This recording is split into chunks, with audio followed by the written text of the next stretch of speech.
Welcome back to the discussion about biological evolution.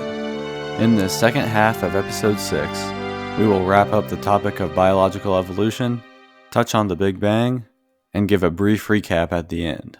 First, let's turn back the clock a little bit and consider the history behind the idea of evolution. The idea of evolution as we know it today is often attributed to Charles Darwin. Now, Charles Darwin didn't come up with this idea 100% on his own. It was more like he borrowed and built on other people's work. In fact, it is said that even Greek origin stories included animals coming out of the ground. So, the broad idea of biology creating itself isn't necessarily new. Charles Darwin just popularized it for the modern era. Where did Charles Darwin come up with his ideas? What he did was he took a trip to the Galapagos Islands. There, on the Galapagos Islands, he observed that the finches had features suited specifically for the environments that they were in on the islands. He observed that different islands had different environmental pressures, and that the finches had features coinciding with their environments. He concluded that each one of these variety of finches must have came from one single finch ancestor. Darwin then took the logic of finches turning into slightly different finches and translated it into saying, well, if finches can turn into finches, therefore dogs must be able to turn into whales, and fish must be able to turn into mice. He recorded this in his famous book, On the Origin of Species by Means of Natural Selection or the Preservation of Favored Races in the Struggle for Life. He then wrote a book focusing specifically on humans called The Descent of Man and Selection in Relation to Sex. Alright, so wait a minute here. If finches can change into slightly different finches, can dogs really turn into whales? And can fish really turn into mice? Well, let's examine what is going on here. First, we need to define some terms. I will be using the terms natural selection and macroevolution. For the purpose of this podcast, I think these two terms will provide the clearest contrast between the two ideas that I will describe. I will read some basic definitions from an article on natural selection from Answers in Genesis. Here is how to think about natural selection. Quote, natural selection is simply the effect the natural world has on living things, selecting out living forms that can survive from those that can't handle their environment and therefore perish. End quote. Macroevolution is, quote, the proposed process by which living things gain entirely new characteristics that were never before present in their genetic makeup, not even in a latent or, quote, hidden form, end quote. So natural selection is just the impact of the environment on a given organism. For example, organisms from the dog kind that live in colder environments have thicker fur. Those that live in warmer environments have thinner fur. So a dog population that would transition from short fur to long fur over time due to the environment would be because of natural selection. Macroevolution, on the other hand, is a dog gaining the ability to live underwater and then turning into a whale. Perhaps you may be thinking that, well, we've actually seen dogs go from short hair to long hair, but we haven't seen dogs change into whales. And yes, those observations are true. What the problem is, though, and what I will attempt to avoid, is that oftentimes in the resources easily available to the public, both natural selection and macroevolution can be referred to as evolution. So this is where things get a little bit tricky. A term that is essentially a synonym to natural selection is microevolution. Microevolution and natural selection are change within a kind of animal, while macroevolution is change from one kind of animal to another kind. However, in its broadest meaning, evolution just means change, and lots of things change. So a dog changing into a slightly different dog can be called evolution, and a dog changing into a whale can be called evolution. The same word can be used to describe both of these instances. However, the same word is referring to very different processes. So, when consuming pro-evolution media, one must be wary of these tricks. The trick is that by calling the small-scale change evolution, your brain will be guided to think that since small-scale change is possible, and we have evidence for it, therefore, large-scale change must be possible as well, even though we don't have evidence for it. However, we must be discerning of this tactic. Just because we see a change within a kind does not mean that change from one kind to another kind is possible. Yes, we do have evidence for change within a kind of animal. We have talked about dogs. The variety of dogs is very obvious. There is much genetic expression and variation within the dog kind. On the other hand, we have not observed anything remotely close to a dog changing into a whale. Okay, now that we have that cleared up, we can move on. So what did Charles Darwin see? Well, he saw small-scale variation due to the environment within one kind of animal.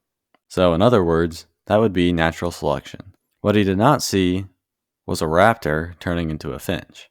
That would be large-scale change from one kind to another, or in other words, macroevolution. Therefore, Darwin concluded that, since birds develop into birds, all observable biological life forms must have came from a single cell. You may be wondering why that idea still exists today. Well, this is because, as I've said before, the alternative is acknowledging the Bible to be true. And that would be awkward. Let's dive into natural selection a little deeper, for the sake of clarity and entertainment. What natural selection does is to quote the article I referred to previously, quote, natural selection produces or uncovers previously unseen combinations of genes that have always been there and remain unchanged. What that means is that natural selection is just rearranging the already existing genetic information. No new genetic information is added. We brought up this concept when we talked about mutations. Genetic diversity can be displayed by the environment and natural selection, as we've already talked about, but also selective breeding done by humans. Humans desire a certain trait from an animal, so therefore they try to find two parents with similar features in order to have offspring that has that feature in greater strength. A textbook example of selective breeding can be seen in horses. There are racing horses and pulling horses and riding horses and jumping horses. We can see the point. I have referred to the concept of animal kind many times in this series already. I will define that concept now. In fact, it comes right out of the Bible. It is first found in Genesis 1:11, when God creates plants. The verse reads, "And God said, Let the earth bring forth grass, the herb yielding seed, and the fruit tree yielding fruit after his kind, whose seed is in itself upon the earth, and it was so." We see this language again when God starts to create animals. Genesis 1:21 reads, "And God created great whales, and every living creature that moveth, which the waters brought forth abundantly, after their kind, and every winged fowl after his kind. And God saw that it was good." While we don't know specifically what the boundaries of an animal kind would be that the Bible refers to, we can make some highly educated inferences based on scientific observations. Answers in Genesis says the easiest way to conceptualize an animal kind is that it is probably very similar to the classification of family in Linnaean taxonomy. Some common examples of animal families that are most likely also kinds are cats, from the lion to the house cat, dogs, from the Chihuahua to the Arctic wolf, and bears, from the polar bear to the sun bear. The polar bear and the sun bear are two different species, however, they are within the same family, and therefore the same kind. Different species can actually crossbreed with each other. This is evidence that they came from a common ancestor. Ligers and tigons are the result of mating lions and tigers. There are also zonkies and zorses and mules, and wolfins too. A wolfin is a combination of a false killer whale and a bottlenose dolphin. The biblical model is, God created a creature after his kind that possessed the genetic diversity to adapt to a multitude of environments. This would make sense because God wanted animals to be fruitful and to multiply and fill the earth. Not only is genetic variation in animals very practical, it also can be quite beautiful as well. What we observe today is exactly what we would expect if this biblical model were true. In fact, the only two lines of evidence that could possibly prove evolution to be true failed to do so. One would be the most rapidly mutating organism. Since the evolutionists claim that evolution is driven by mutations, you would think, well, maybe we could go look at the organism that mutates the fastest and see if we can see any evolution. The organism that mutates the fastest is the HIV virus. And while the HIV virus has mutated many times, it always has resulted in another variation of the HIV virus. It has never changed into something else. The other place to look would be observing an organism over a long period of time. Perhaps we could see some evolution here. In 1988, a Michigan State University biologist named Richard Linsky started a long-term experiment with E. coli to see if they would evolve. This still ongoing experiment as of 2022 has revealed that E. coli remain E. coli, even if there's a variation of traits, because this variation of traits still comes from the same genetic information as the first generation of E. coli began with. So the only two places where we could possibly expect to see macroevolution, we have not seen it yet. So therefore, there is no observational evidence for macroevolution. We just have to take their dogmatic word for it for now, I guess. Evolution is true, and the Bible as written is not true, is the dogma that is enforced in nearly every institution of society, even the church sometimes. But, as you may have noticed, when looking under the hood of the theory of evolution, it maybe isn't as absolute as what they want us to think it is. If you look into the scientific literature a little further, you will find many issues where the scientists don't agree.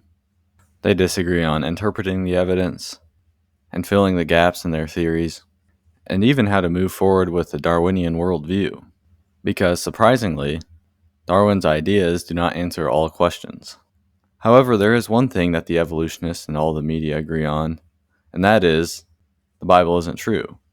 As we will learn later, this is really the motivation for the creation of modern uniformitarianism and biological evolutionary ideas. Men wanted to provide an alternative worldview to the Bible. For some reason, that's not surprising. And sadly, over time, as we will also learn, people who called themselves Christians even helped them do it. The general idea of biological evolution that most scientists hold now is called Neo-Darwinism. Neo-Darwinism is essentially just an attempt to adapt Darwin's ideas to the observations of the modern day, because Darwin's ideas did need developing. The people in Darwin's time thought that cells were jelly, and the study of genetics didn't even exist yet. Ideas called saltation and punctuated equilibrium are other attempts to modernize Darwin's ideas.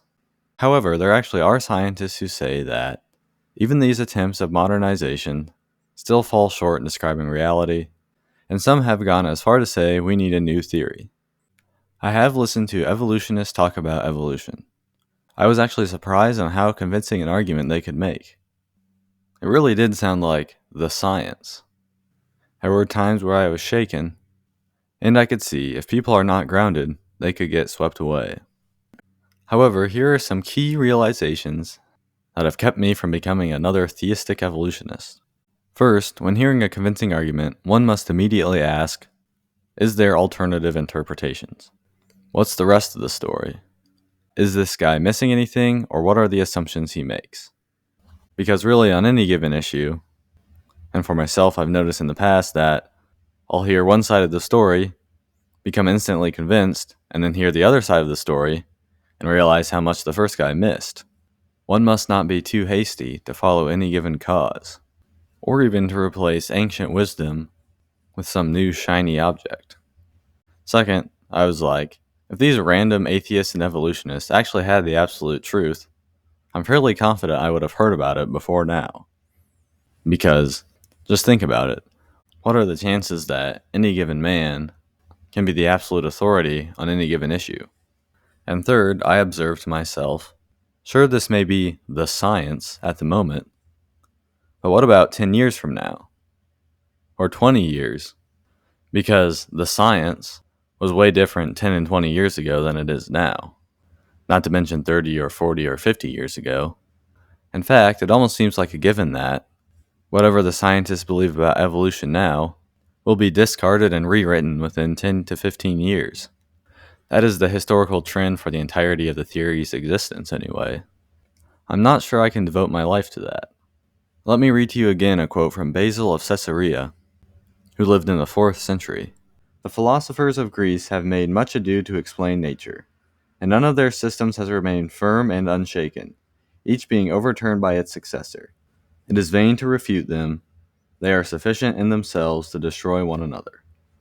While I understand that my understanding and explanations of science are simplistic, and that I may not be able to refute a fine-tuned technical argument for evolution by myself, I can be confident that eventually there will be somebody else who will.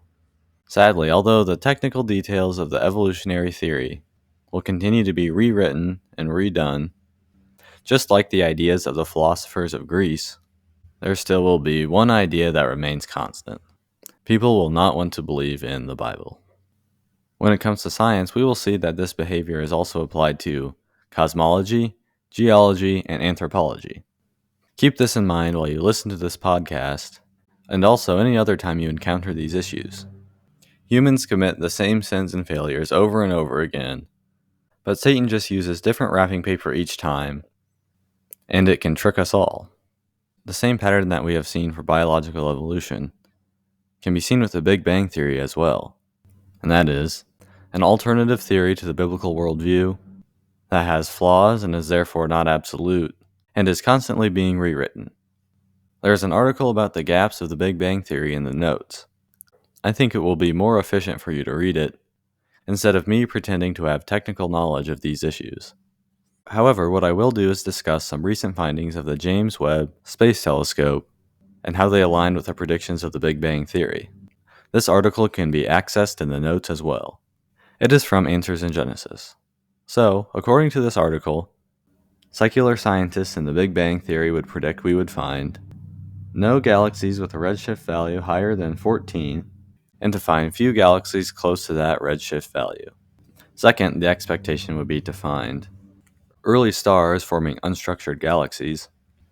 And third, a steady decrease of heavy elements with increasing redshift, and the most distant stars containing no heavy elements. However, on the contrary, creationists would predict to find galaxies at higher redshifts than secularists were expecting, showing that galaxies were formed earlier than previously thought, fully formed galaxies, and third, heavy elements in distant stars.